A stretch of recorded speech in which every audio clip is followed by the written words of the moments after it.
Asfiya, first time and second Umar Farooq, third Muhammad Hamdan. ನಮ್ಮ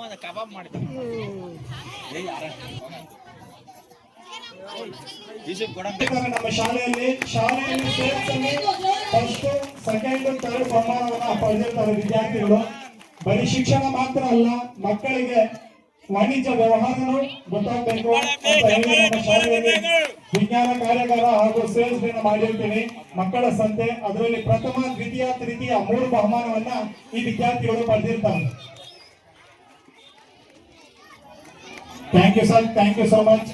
ಈಗ ಹೇಳಕ್ ಹೋಗೋದಿಲ್ಲ, ಬಟ್ ಒಂದೇ ಒಂದು ವಿಚಾರ ಹೇಳ್ತೀನಿ. ಈ ಶಾಲೆ ಇವತ್ತು ಚಿಕ್ಕದಾಗಿರ್ಬೋದು, ನಾಳೆ ಆಗುತ್ತೆ ಅಂತ ಎಲ್ಲರೂ ಭರವಸೆ ಇಡೋಣ. ಅದಕ್ಕಿಂತ ಮುಖ್ಯವಾಗಿ ಮಕ್ಕಳ ಕಡೆ ಪೋಷಕರು ಗಮನ ಹರಿಸಿ ದಯವಿಟ್ಟು. ಎಲ್ಲರೂ ಇಲ್ಲಿ ಕೂತಿರೋರೆಲ್ಲರೂ ಅದನ್ನೇ ಹೇಳಿರ್ತಾರೆ, ನಾನು ಅದನ್ನೇ ಹೇಳ್ತಾ ಇದ್ದೀನಿ. ಯಾತಕ್ಕಂತಂದ್ರೆ ನಾವು ಗಡಿ ಭಾಗದಲ್ಲಿ ಇದ್ದೀವಿ. ಇವತ್ತಿನ ದಿವಸ ಯಾವುದೇ ಒಂದು ಪೇಪರ್ ಅನ್ನ ಎತ್ಕೊಂಡ್ರೆ ಗಡಿ ಭಾಗದಲ್ಲಿ ಏನೇನ್ ನಡೀತಾ ಇದೆ ಅಂತ ವಿಚಾರಗಳು ಬರ್ತಾ ಇದೆ.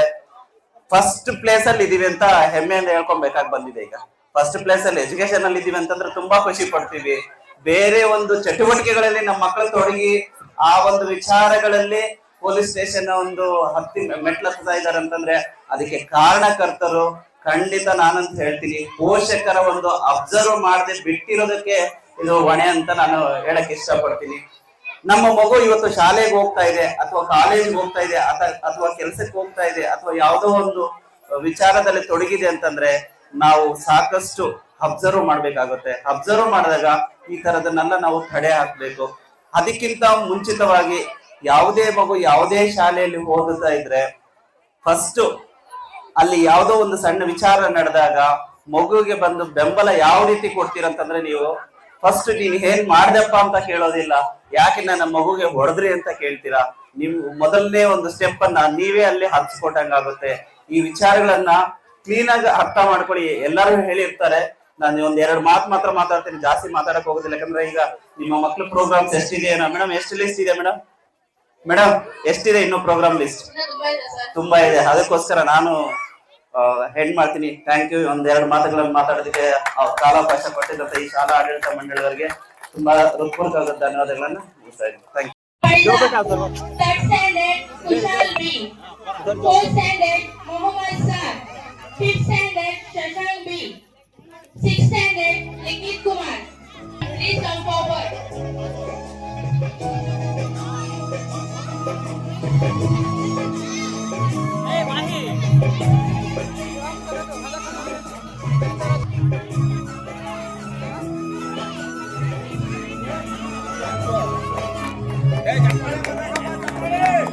ಕ್ಲಾಸ್ ಹೊಡೀರಿ, ಕ್ಲಾಸ್ ಪೇರೆಂಟ್ಸೇ ಹೊಡೆಯಲ್ಲ.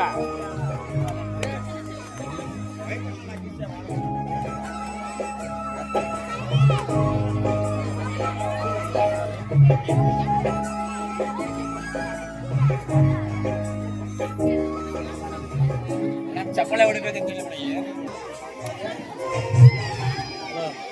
Okay sir.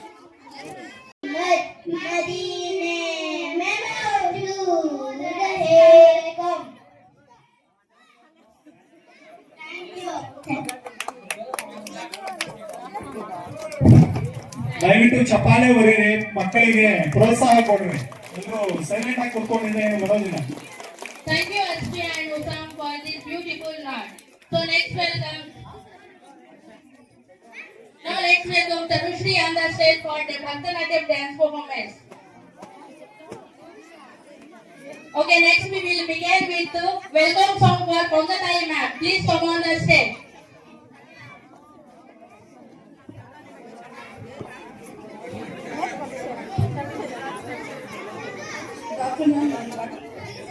ಸ್ವಾಗತ ನಿಮಗೆ ಅತಿಥಿಗಳೇ, ಬಂದನ ನಿಮ್ಮ. ಹಾಗೂ ಕನ್ನಡದಲ್ಲೇ ಮಾತನಾಡ ಅಂತ ಹೇಳ್ಬಿಟ್ಟು ಒಳ್ಳೆ ಸೊಗಸಾಗಿ ಹೇಳಿದ್ರು. ಈ ಒಂದು ವಾರ್ಷಿಕೋತ್ಸವ ನಾವು ಯಾಕಪ್ಪ ನಡೆಸ್ತೀವಿ ಅಂದ್ರೆ, ನಮ್ಮ ಮಕ್ಕಳು ಸುಮಾರು ವರ್ಷದಿಂದ ಅವರವರ ಎಜುಕೇಶನ್ ಅಲ್ಲಿ ಮಗ್ನರಾಗಿ ಆ ಒಂದು ಕಾರ್ಯಕ್ರಮವನ್ನು ವ್ಯಕ್ತಪಡಿಸೋದಕ್ಕೋಸ್ಕರ ಒಂದು ಫ್ರೀ ಮಾಡಿಕೊಂಡು ಎಲ್ಲಾ ಪೋಷಕರನ್ನ ಒಗ್ಗೂಡಿಸಿ ನಿಮ್ಮ ಮಕ್ಕಳ ಒಂದು ಪರ್ಫಾರ್ಮೆನ್ಸ್ ಅನ್ನ ನಿಮಗೆ ತೋರಿಸ್ಬೇಕಂತ ಹೇಳ್ಬಿಟ್ಟು ಈ ಒಂದು ವಾರ್ಷಿಕೋತ್ಸವನ್ನ ಮೆಮೋರಿಯಲ್ ಇಂಟರ್ನ್ಯಾಷನಲ್ ಶಾಲೆಯಲ್ಲಿ ಹಮ್ಮಿಕೊಂಡಿದ್ದೀವಿ. ನಮ್ಮ ಸಾರು ಹೇಳ್ತಾ ಇದ್ರು, ಶಿಕ್ಷಣ ಎಲ್ಲರಿಗೂ ಅಗತ್ಯ. ನೋಡಿ, ಗಲಾಟೆ ಮಾಡಬಾರ್ದು. ಶಿಕ್ಷಣ ಎಲ್ರಿಗೂ ಅಗತ್ಯ. ಒಳ್ಳೆ ರೀತಿಯಾಗಿರ್ತಕ್ಕಂಥ ಶಿಕ್ಷಣವನ್ನು ನೀಡಿ. ನಮ್ಮ ಡಾಕ್ಟರ್ BR ಅಂಬೇಡ್ಕರ್ ಅವರು ಮಾತು ಹೇಳ್ತಾರೆ, ಹಾಲನ್ನ ಸಿಂಹದ ಹಾಲನ್ನ ಕುಡಿಸಿ. ನಿಮ್ಮ ಮಕ್ಕಳು ಆ ಹಾಲು ಒಳಗಡೆ ಹೋದ್ರೆ ಯಾವತ್ತೋ ಒಂದ್ ದಿವಸ ಗರ್ಜಿಸಿರ್ತದೆ, ಗೊತ್ತಲ್ಲ, ಸಿಂಹ ಗರ್ಜನೆ ಮಾಡೋದು. ಅದಕ್ಕೋಸ್ಕರನೇ ಆ ಒಂದು ಯಾಕಪ್ಪ ಅಂದ್ರೆ ಎಜುಕೇಶನ್ಗೆ ಅಳವಡಿಸ್ಕೊಂಡಿದ್ದಾರೆ. ನಿಮ್ಮ ಮಕ್ಕಳಿಗೆ ಶಿಕ್ಷಣವನ್ನು ಕೊಡಿಸಿ, ಒಳಗಡೆ ಇರ್ತಕ್ಕಂಥ ಜ್ಞಾನ ಯಾವತ್ತೋ ಒಂದ್ ದಿವಸ ಆಚೆ ಕಡೆ ಬರುತ್ತೆ. ಅದ ಸಮಾಜಕ್ಕೆ ಯಾವುದೋ ಒಂದು ಸೇವೆಯನ್ನ ಮಾಡ್ತಾನೆ. ಅದಕ್ಕೋಸ್ಕರ ನೀವು ಶಿಕ್ಷಣವನ್ನ ಒಳ್ಳೆ ರೀತಿಯಾಗಿರ್ತಕ್ಕಂಥ ಶಿಕ್ಷಣವನ್ನೇ ನೀಡಿ. ಪೋಷಕರಾದಂತ ನೀವು ಯಾವುದೇ ರೀತಿ ಮಕ್ಕಳಿಗೆ ಮೋಸ ಮಾಡಬೇಡಿ. ಅದಕ್ಕೋಸ್ಕರ ಒಳ್ಳೆ ರೀತಿ ಶಿಕ್ಷಣವನ್ನು ನೀಡಿ ನಿಮ್ಮ ಮಕ್ಕಳನ್ನ ಪ್ರೇರೇಪಿಸಿ, ಯಾವುದೇ ರೀತಿಯಾಗಿರ್ತಕ್ಕಂಥ ಅಡಚಣೆಗೆ ಹೋಗ್ಬೇಡಿ ಅಂತ ಹೇಳ್ಬಿಟ್ಟು ನಮ್ಮ ಡಾಕ್ಟರ್ BR ಅಂಬೇಡ್ಕರ್ ಸರ್ ಅವರು ಹೇಳಿದ್ದಾರೆ. ಅದಕ್ಕೋಸ್ಕರ ನೀವು ಒಳ್ಳೆ ರೀತಿಯಾಗಿರ್ತಕ್ಕಂಥ ನಿಮ್ಮ ಮಕ್ಕಳಿಗೆ ಶಿಕ್ಷಣವನ್ನ ನೀಡಿ. ಅದಕ್ಕೆ ಫಾರ್ ಎಕ್ಸಾಂಪಲ್ ಪೂರಕವಾಗಿರ್ತಕ್ಕಂಥ ಒಂದು ಕತೆ ಏನಪ್ಪಾ ಅಂದ್ರೆ, ಒಬ್ಬ ಆ ಮಗು ಏನ್ ಮಾಡ್ತಾನಪ್ಪ ಅಂದ್ರೆ, ಒಂದು ಶಾಲೆ ಇರತ್ತೆ, 5ನೇ ಕ್ಲಾಸ್ ಪಾಸ್ ಮಾಡ್ಕೊಂಡು ಬೇರೆ ಕಡೆ ಒಂದು ನದಿಯನ್ನ ದಾಟಿ ಹೋಗ್ಬೇಕಾಗತ್ತೆ. ನಾನು ಹೋದ ವರ್ಷ ಇದೇ ಸ್ಟೇಜ್ ಮೇಲೆ ಒಂದು ಕತೆ ಹೇಳಿದ್ದೆ, ಜ್ಞಾಪಕ ಇದೆಯಾ? ಅದೇ ನಮ್ಮ ಸರ್ ಎಂ ವಿಶ್ವೇಶ್ವರಯ್ಯ ಕತೆ. ಅವ್ರ 10 ಕಿಲೋಮೀಟರ್ 48 ಕಿಲೋಮೀಟರ್ ನಡ್ಕೊಂಡ್ ಬಂದು ಒಂದು ಚಿಕ್ಕಬಳ್ಳಾಪುರದಿಂದ ಮೈಸೂರಿಗೆ ನಡ್ಕೊಂಡು ಹೋಗ್ತಾ ಇರ್ತಕ್ಕಂಥ ಸಂದರ್ಭದಲ್ಲಿ ಅಷ್ಟು ಕಷ್ಟ ಪಟ್ಕೊಂಡು ಶಿಕ್ಷಣವನ್ನು ಪಡೆದಿರ್ತಕ್ಕಂಥ ಒಂದು ಮಹಾನ್ ವ್ಯಕ್ತಿ ಅಂದ್ರೆ ನಮ್ಮ ಸರ್ ಎಂ ವಿಶ್ವೇಶ್ವರಯ್ಯ. ಇವಾಗ ಎಲ್ಲರೂ ಸಹ ನಾವೆಲ್ಲರೂ ಬಡವರು, ಇಲ್ಲಿರ್ತಕ್ಕಂಥ ಯಾರು ಯಾವುದೇ ರೀತಿಯಾಗಿರ್ತಕ್ಕಂಥ ಭೇದ ಭಾವ ಇಲ್ಲದೆ ಒಂದು ಶಿಕ್ಷಣವನ್ನು ನೀಡಿ, ಒಳ್ಳೆ ರೀತಿಯಾಗಿರ್ತಕ್ಕಂಥ ಶಿಕ್ಷಣವನ್ನು ನೀಡಿ. ಮತ್ತೆ ಆ ಮಗು ಏನ್ ಮಾಡ್ತದಪ್ಪ ಅಂದ್ರೆ, ನದಿ 5ನೇ ಕ್ಲಾಸ್ ಪಾಸ್ ಆದ ತಕ್ಷಣ ಇನ್ನೊಂದು ಶಾಲೆಗೆ ಹೋಗ್ಬೇಕು ಅಂದ್ರೆ ಆ ನದಿ ದಾಟ್ಕೊಂಡು ಹೋಗ್ಬೇಕಾಗತ್ತೆ. ಅವರ ಹೆಸರು ಬಹುದೂರ್ ಅಂತ, ಮನೆ ಹೆಸರು ನೋಡಿ. ಬಹುದೂರ್ ಅಂದ್ರೆ ಏನು? ಒಳ್ಳೆ ರೀತಿ ಶ್ರೀಮಂತರು ಅಂತ. ಬಹುದೂರ್ ಗೊತ್ತಲ್ವಾ? ಬಹುದೂರ್ ಅಂದ್ರೆ ಶ್ರೀಮಂತರು ಅಂತ. ಆದ್ರೆ ಅವ್ರಿಗೆ ಕಡು ಬಡತನ. ಆ ಮಗುಗೆ. ಅವಾಗ ಏನ್ ಮಾಡಪ್ಪ ಅಂದ್ರೆ ಆ ತೆಪ್ಪೆಯಲ್ಲಿ ಹೋಗ್ಬೇಕು, ನದಿ ದಾಟ್ಕೊಂಡು ತೆಪ್ಪೆಯಲ್ಲಿ ಹೋಗ್ಬೇಕಾಗತ್ತೆ. ಆದ ನಂತರ ಕಾಸಿರಲ್ಲ ಆ ಮಗು ಹತ್ರ. 5ನೇ ಕ್ಲಾಸ್ಗೆ ಹೋಗ್ಬೇಕು ಅಂದ್ರೆ ನದಿ ದಾಟಿ ಹೋಗ್ಬೇಕಾಗತ್ತೆ. ಆದ ನಂತರ ಕಾಸಿರಲ್ಲ. ಇವರು ಹಲವಾರು ವಿದ್ಯಾರ್ಥಿಗಳು ಮತ್ತು ಶಿಕ್ಷಕರು ಬಹು ದೂರದ ಹೆಸರಿತ್ತಲ್ಲ, ಇವರು ಸಾಹುಕಾರರು ಸುಮ್ಮನೆ ಹೇಳ್ತಾ ಇದ್ದಾನೆ ಅಂತ ಹೇಳ್ಬಿಟ್ಟು ಆ ಮಗುವನ್ನ ತಳ್ಳಿಬಿಟ್ಟು ಮಿಕ್ಕವ್ರ ತೆಪ್ಪೆಯಲ್ಲಿ ಹೋಗ್ತಾ ಇರ್ತಾರೆ. ಬಟ್ ನೋಡಿ, ಆ ಮಗು ಏನಾಗತ್ತಪ್ಪ ಅಂದ್ರೆ ಆ ಮಗು ಎದೆಗುಂದ್ಲಿಲ್ಲ. ಆ ಬ್ಯಾಗ್ ಅನ್ನ ಹೆಗಲ್ಗೆ ಹಾಕೊಂಡು ಈಜ್ಕೊಂಡು ಆ ತೆಪ್ಪೆ ಮುಂಚಿತವಾಗಿ ಹೋಗಿ ದಡ ಸೇರಿರ್ತಾರೆ.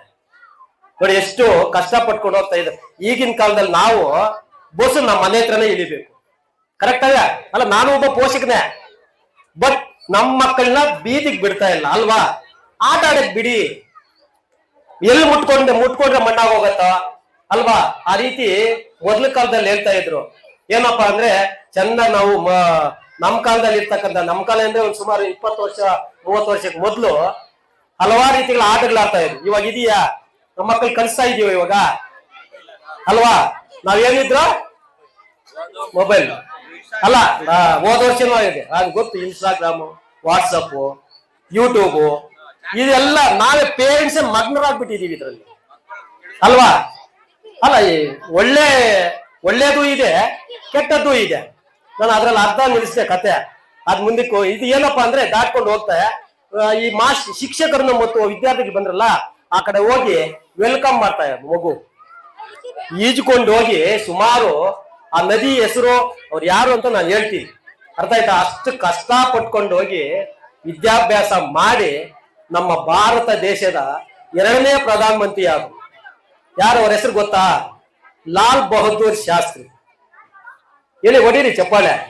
ನಿಜವಾಗ್ಲು ಅಷ್ಟು ಕಷ್ಟ ಪಟ್ಕೊಂಡು ಓದಿ ನೋಡಿ ಎಷ್ಟು ಜ್ಞಾನ ಇದೆ ಅಂತ. ಬಟ್ ಆ ಶಿಕ್ಷಕರಿಗೆ ಎಲ್ಲೋ ಒಂಥರ ಮನಸ್ತಾಪ ಬಿಡ್ತು. ನಾನ್ ನೋಡಿದ್ರ ಈ ಮಗುಗ್ ನಾನು ಅನ್ಯಾಯ ಮಾಡ್ಬಿಟ್ನೆ, ನಾನು ಬೈದ್ಬಿಟ್ನೆ, ಅಟ್ಲೀಸ್ಟ್ ನನ್ನ ತೆಪ್ಪದಲ್ಲಿ ಕರ್ಕೊಂಡ್ ಬರ್ಬೇಕಾಗಿತ್ತು ಅಲ್ವಾ? ಗಲಾಟೆ ಮಾಡ್ತಾ ಇದ್ದೀರಾ, ಬಿಡ್ತೀವಿ ಒಂದ್ 2 ನಿಮಿಷ ಅಷ್ಟೇ. ನಮ್ಮನ್ನೆಲ್ಲ ಈ ಗಂಡ್ರನ್ನೆಲ್ಲ ಕರ್ಸಿರೋದು ಏನಕ್ಕಪ್ಪ ಅಂದ್ರೆ ನಮ್ಮ ಮಕ್ಕಳಿಗೆ, ಪೋಷಕರಿಗೆ ಒಂದು 2 ನುಡಿಗಳನ್ನ ಆಡ್ರಿ ಅಂತ ಹೇಳ್ಬಿಟ್ಟು ನಮ್ಮ ಈ ಶಾಲೆಯ ಒಂದು ಇವ್ರು ಕರ್ಸಿರ್ತಕ್ಕಂಥದ್ದು. ಅದಕ್ಕೋಸ್ಕರ ನೋಡಿ, ಆ ಮಗು ಅಷ್ಟು ಕಡು ಬಡತನದಲ್ಲಿ ಇದ್ದೂ ಸಹ ಒಂದಲ್ಲ ಒಂದು ಜ್ಞಾನ ಇರುತ್ತೆ. ಆ ಮಗುನಲ್ಲಿ ಅಗಾಧವಾಗಿರ್ತಕ್ಕಂಥ ಜ್ಞಾನ ಇತ್ತು. ಆ ಮಗು ಏನು ಒಂದಲ್ಲ ಒಂದು ಸಮಯದಲ್ಲಿ ಇಡೀ ನಮ್ಮ ಭಾರತ ದೇಶದ ಪ್ರಧಾನಮಂತ್ರಿಯಾದ. ಆ ರೀತಿ ಎಲ್ಲಾ ಮಕ್ಕಳಲ್ಲೂ ಒಂದು ಶಕ್ತಿ ಅಡಗಿರತ್ತೆ. ಮುಕ್ತವಾಗಿರ್ತಕ್ಕಂಥ ಅವಕಾಶ ಕೊಡಿ. ಈ ಒಂದು ಗೀಳಿಗೆ ಹೋಗ್ಬೇಡಿ.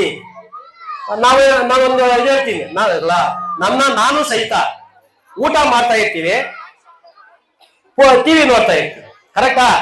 ಮಕ್ಳು ಇಲ್ಲಿ ಕೂತ್ಕೊಂಡಿರ್ತಾರೆ, ನಾವು ಅದ್ರ ಪಕ್ಕದಲ್ಲೇ ಕೂತ್ಕೊಂಡಿರ್ತೀವಿ. ನಾವು ಊಟ ಅಲ್ಲಿ ಇದು ನೋಡ್ತಾ ಇರ್ತೀವಿ, ಅಲ್ಲಿ ಅಡ್ವರ್ಟೈಸ್ ಬರ್ತಾ ಇರುತ್ತೆ. ಏನು? ನಿಮ್ಮ ಟಾಯ್ಲೆಟ್ ಅನ್ನ ಕ್ಲೀನ್ ಮಾಡೋದಕ್ಕೆ ಈ ಹಾರ್ಪಿಕ್ ಅನ್ನ ಉಪಯೋಗಿಸಿ ಅಂತ. ಅವಾಗ ನಾವ್ ಏನ್ ಮಾಡ್ತಾ ಇದೀವಪ್ಪ ಅಂತ ತಿಂತಾ ಇರ್ತೀವಿ. ಟಾಯ್ಲೆಟ್ ನೋಡ್ತಾ ಇರ್ತೀವಿ, ತಿಂತಾ ಇರ್ತೀವಿ, ಕರೆಕ್ಟಾ? ಟಾಯ್ಲೆಟ್ ನೋಡ್ತಾ ಇರ್ತೀವಿ, ತಿಂತಾ ಇರ್ತೀವಿ ಅಲ್ವಾ? ಅಲ್ಲಿಗೆ ಯಾರಿದ್ರಲ್ಲಿ ನಾವು ಪ್ರೇರಣೆ ಕೊಡ್ತಾ ಇದ್ವಿ? ನಾವೇ ಪ್ರೇರಣೆ ಕೊಡ್ತಾ ಇದ್ವಿ ಮಕ್ಕಳಿಗೆ. ಅದಕ್ಕೋಸ್ಕರ ದಯವಿಟ್ಟು ಫೋನಿಂದ ದೂರ ಇಡಿ. ಒಳ್ಳೆ ರೀತಿಯಾಗಿರ್ತಕ್ಕಂಥ ಒಂದು ನೀತಿ ಕಥೆಗಳನ್ನ ಬೋಧನೆ ಮಾಡಿ ಅಲ್ವಾ? ಯಾವ್ದೋ ಒಂದು ಕಥೆ ಹೇಳಿ. ಮೊದ್ಲು ಅಜ್ಜಿ ಅವರು ಹೇಳ್ತಾ ಇದ್ರು, ಯಾವ್ದೋ ಒಂದು ನೀತಿ ಕಥೆ, ನೀತಿ ಇತ್ತು. ಇವಾಗ ನೀತಿನೂ ಇಲ್ಲ, ನಾವು ಹೇಳೋದು ಇಲ್ಲ. ಕಥೆ ಅಂದ್ರೆ ಸಾಕು, ಸುಮ್ಮನೆ ಇರೋ ಅಂತೀವಿ. ಆದ್ರೆ ಆಗಿನ ಕಾಲದಲ್ಲಿ ಮಹಾಭಾರತ ಕಥೆಗಳು ಹೇಳ್ತಾ ಇದ್ರು, ಪುರಾಣ ಎಲ್ಲರೂ ಸಹ ಹೇಳ್ತಾ ಇದ್ರು. ಅದಕ್ಕೋಸ್ಕರ ಆ ಮಗು ಅಷ್ಟು ಎತ್ತರ ಬೆಳೀತು. ಲಾಲ್ ಬಹದ್ದೂರ್ ಶಾಸ್ತ್ರಿ, ನಾನು ಹೇಳಿದ್ದು ಲಾಲ್ ಬಹದ್ದೂರ್ ಶಾಸ್ತ್ರಿ ಅವ್ರ ಕತೆ. ಅಷ್ಟು ಕಷ್ಟ ಪಟ್ಕೊಂಡು ಹೋಗಿ ಓದಿ ಮುಂದೆ ಏನಪ್ಪಾ ಅಂದ್ರೆ ಒಂದು ದೇಶದ ಪ್ರಧಾನಮಂತ್ರಿ ಆದ್ರು. ಅದೇ ರೀತಿ ತಮ್ಮ ಮಕ್ಕಳಲ್ಲೂ ಸಹ ಒಂದು ಅಗಾಧವಾಗಿರ್ತಕ್ಕಂಥ ಜ್ಞಾನ ಇದೆ. ಅದನ್ನ ಹೊರತು ಮಾಡಿ ನೀವು ಸಪೋರ್ಟ್ ಕೊಡಿ. ಈ ಶಾಲೆಯವರು ಸಹ ಸಪೋರ್ಟ್ ಕೊಡ್ತಾರೆ. ಎಲ್ಲರೂ ಸೇರಿ ಮಕ್ಕಳನ್ನೇ ಒಳ್ಳೆ ರೀತಿಯ ಶಿಕ್ಷಣವನ್ನು ನೀಡೋಣ. ನೀವು ಯಾವುದೇ ರೀತಿ ಆಸ್ತಿ ಮಾಡಕ್ ಹೋಗ್ಬೇಡಿ, ಯಾವುದೇ ರೀತಿ ಹಣ ಕೂಡಿಡಕ್ ಕೊಡಬೇಡಿ. ನಿಮ್ ಮಕ್ಕಳಿಗೆ ಒಳ್ಳೆ ಎಜುಕೇಶನ್ ಕೊಡಿ. ನಿಮ್ ಮಕ್ಕಳಿಗೆ ಒಂದು ಉತ್ತಮವಾಗಿರ್ತಕ್ಕಂಥ ಶಿಕ್ಷಣ ಕೊಟ್ರೆ ಅದೇ ನೆಕ್ಸ್ಟ್ ಏನಪ್ಪಾ ಅಂದ್ರೆ ಸಮಾಜದ ಉದ್ಧಾರ ಆಗತ್ತೆ ಅಂತ ಹೇಳ್ತಾ, ನನಗೆ ಇಲ್ಲಿ ಕಳಿಸಿ ಒಂದ್ 4 ಮಾತಾಡಲು ಅವಕಾಶ ಕೊಟ್ಟಿರ್ತಕ್ಕಂಥ ಎಲ್ರಿಗೂ ಸಹ ಒಂದಿಸ್ತಾ ನನ್ನ ಈ ಒಂದು 4 ಮಾತನ್ನ ಮುಗಿಸ್ತಾ ಇದ್ದೀನಿ. ಜೈ ಹಿಂದ್, ಜೈ ಕನ್ನಡ.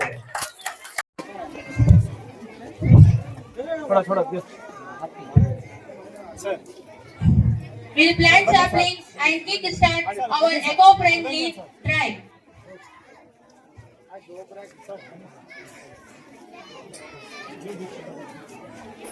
ಸರ್ ಬನ್ನಿ ಇಬ್ರು ಒಂದೇ ಸತಿ ಮಾಡ್ಕೊಂಡು ಆಜಾವ್ ಸರ್ ಸರ್ ಸರ್ ಆವ್ ಬನ್ನಿ ಸರ್